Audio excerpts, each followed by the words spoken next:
You do know that in an African parent will always want you to work hard because they believe that hard work is good.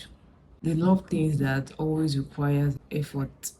They love things that require that you sweat before getting it.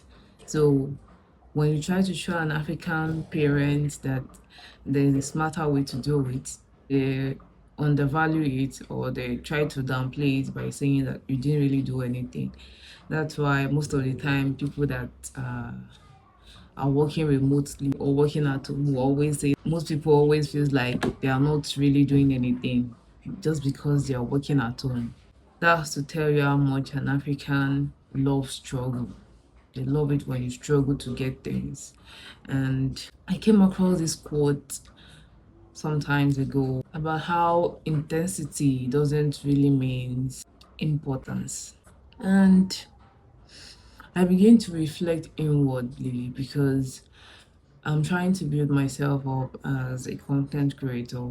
And sometimes, whenever I think about how it is actually easy for me to make a video because I love expressing myself, I kind of downplay that because it feels easy.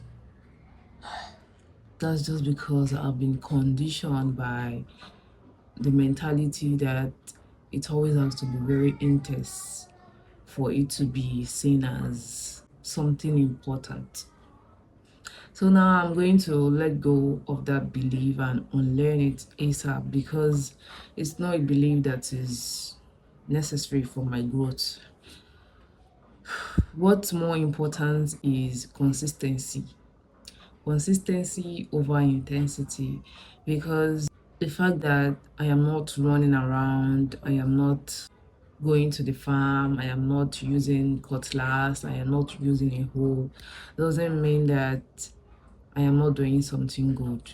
I realized that for my own journey, consistency actually matters more than intensity.